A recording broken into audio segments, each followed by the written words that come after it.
Hi there. It's so nice to meet you, and I am so glad you're here. Congratulations for taking a big step towards gaining control of your long-term health and athletic performance. In this video segment, we are going to learn all about REDS. REDS is an acronym that stands for Relative Energy Deficiency in Sport. It occurs when the athlete's body is underfueled, such that it cannot meet the enormous physical demands that we are placing on it. Athletes suffering from REDS will see negative health and performance consequences that can also have very real long and short-term implications. Wait a minute, energy deficiency? What exactly is that? Energy deficiency, in the very simplest of terms, is a condition that occurs when an individual burns more calories than they take in. They are essentially asking their body to literally run on empty. Unfortunately, it is very common for female athletes to be functioning in an energy deficient state. The reasons for this are many and far-reaching, but suffice it to say that it is difficult for young athletes to match their energy intake with their energy needs. One of the main reasons for this is that you most likely simply don't know how much food you actually have to eat. Young female athletes like you have huge energy requirements each day to fuel normal body processes, which at this point in your life includes a lot of growth and development, and also your athletic pursuits. A constant, long-term energy deficient state will eventually take its toll, and the body will begin to break down under the stress of it all. My goal with this module is not only to educate you about REDS and how it happens, but also to demonstrate how much food you actually need to eat every day. So let's take a deeper look at all the ways that we burn calories each day.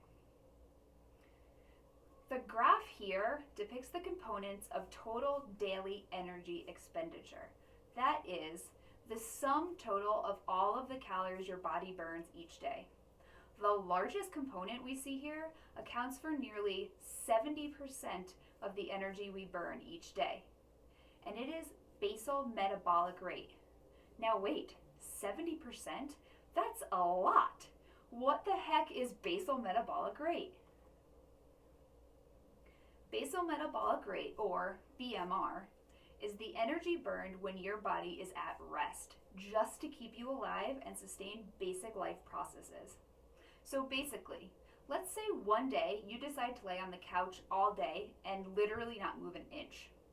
You, among other things, are still breathing, your heart is still beating, your body is still processing nutrients and synthesizing proteins, your brain is still sending impulses all throughout your body, and you are still growing and developing. There is a lot going on, even if you don't realize it. Though determining exact BMR requires sophisticated equipment in a lab setting and varies widely from person to person, trust me when I tell you that basal metabolic rate for young, healthy female athletes like yourselves is probably upward of at least 1,200 calories per day. Ladies, this is the equivalent of 17 slices of bread. Again, the exact value is different for everybody, and I always hesitate to throw out specific numbers, but I think in this case it is very important to illustrate just how much fuel your body needs, even when it is sedentary. I can't tell you how many times I've heard a young athlete ask if they still need to eat on a rest day. I hope the answer, after learning about BMR, is obvious to you. Yes, yes, yes. The next component that we see on this graph makes up a relatively small amount of energy expenditure, but it's still relevant. This is the thermic effect of food and refers to the fact that our bodies burn a certain amount of calories when it's digesting the food that we eat. The last component, and one that I want to dig a little deeper into, is energy expenditure from physical activity. I bet you would have thought that it accounts for way more than an average of about 15 to 30% of your daily energy expenditure. If you did, don't worry, I used to as well. Physical activity is divided into two different components.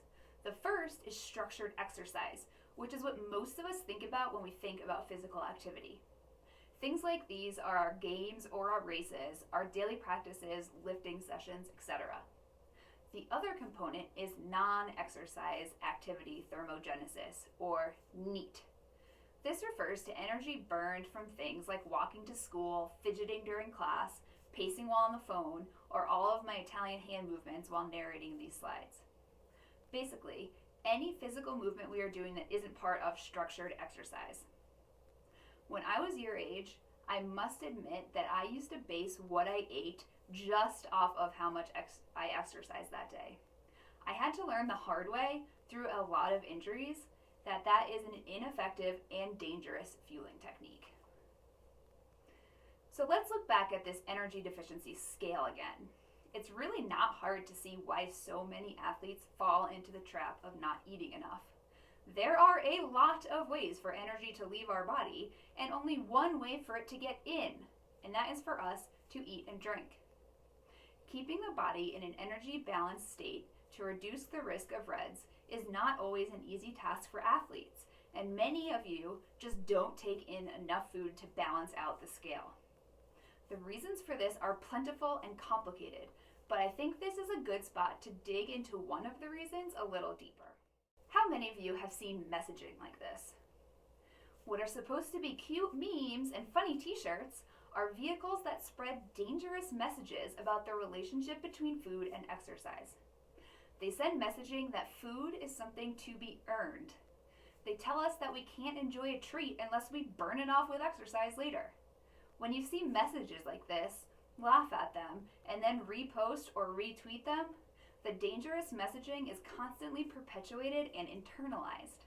Ladies, you do not need to burn a certain number of calories or run a certain number of miles to earn your food. You always deserve food. Food nourishes you. Food keeps you alive. For the life of me, I cannot understand how we as a society have wholeheartedly bought into the false narrative that we are not, every single day, deserving of the food we eat. This type of mindset can easily lead to disordered eating habits and intake of inadequate amount of fuel. This is particularly concerning when it comes to young athletes, because like we just saw on that energy deficiency scale, you need a lot of fuel every day to thrive. So now we know that energy deficiency occurs when we are taking in less than we are burning. But why is it so common, and how exactly does it happen? Inadequate fuel intake can happen both intentionally and unintentionally. Some young athletes, in an attempt to achieve a certain body size or shape, may intentionally limit food or food groups.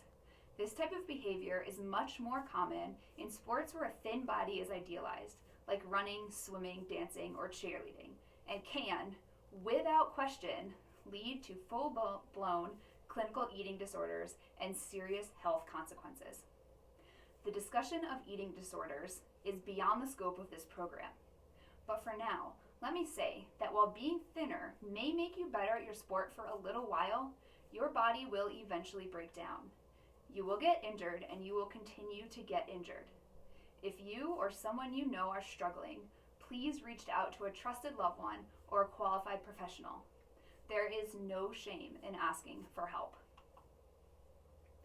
Inadequate fueling can also happen unintentionally. In this case, energy deficiency is usually a result of poor eating habits coupled with intense training and exercise. Often, these poor eating habits are a result of a complete lack of nutrition education for high schoolers like you. The percentages on this slide are troubling on their own, but are even more troubling when we consider that even basic nutrition education might not be enough for athletes who have much different demands than their more sedentary counterparts. So, where are a lot of you getting your information from? Social media. Ladies, social media is a minefield of influencers flashing six-pack abs and giving out nutrition advice with absolutely no qualifications. I hate to break it to you, but having thousands of followers on Instagram, even millions of followers on Instagram, doesn't make someone a health and nutrition expert. Do some actual experts have large following on social media? Of course, but it is the unqualified influencer who usually gets most of the attention. I've also been seeing an alarming trend among many high school athletes: the food account. These accounts, that I am sure you're familiar with, consist only of young athletes sharing the food they eat each day. A quick glance at some of these meals tell me that many of these athletes are undernourished.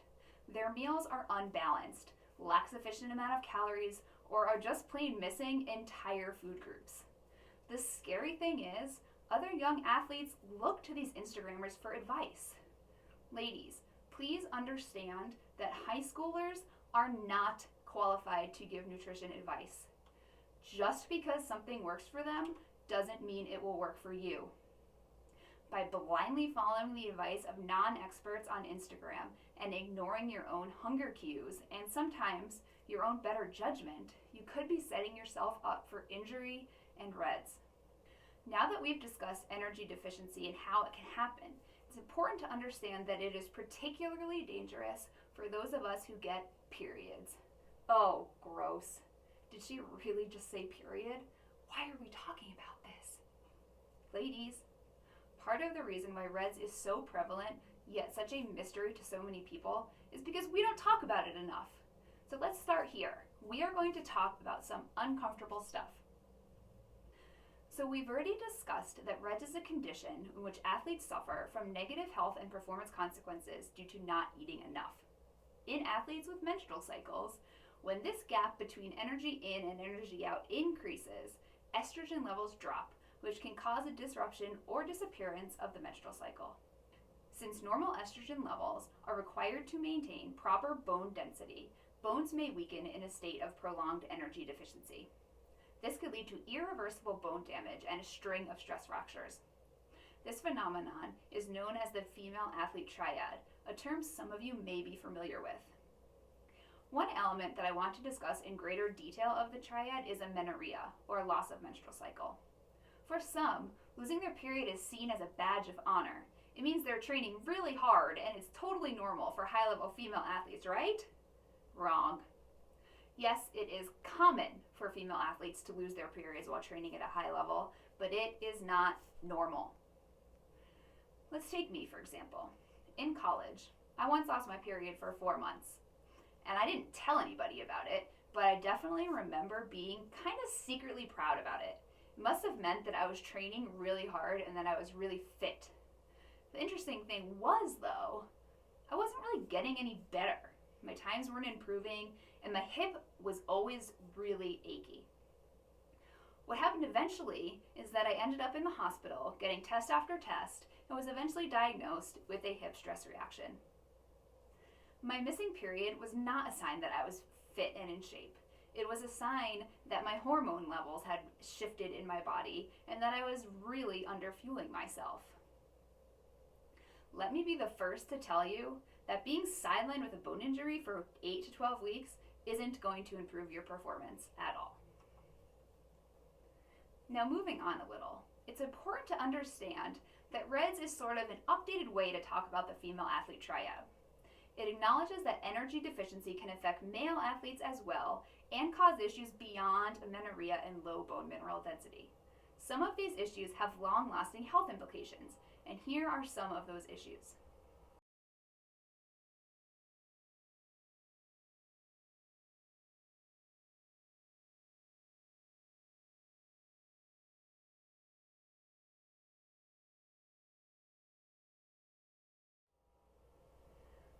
I think we can admit that this is a pretty scary list, but I know what you're probably thinking. Yeah, those sound bad, but the future is so far away. If my performance and health are going to be okay right now, why should I care about this?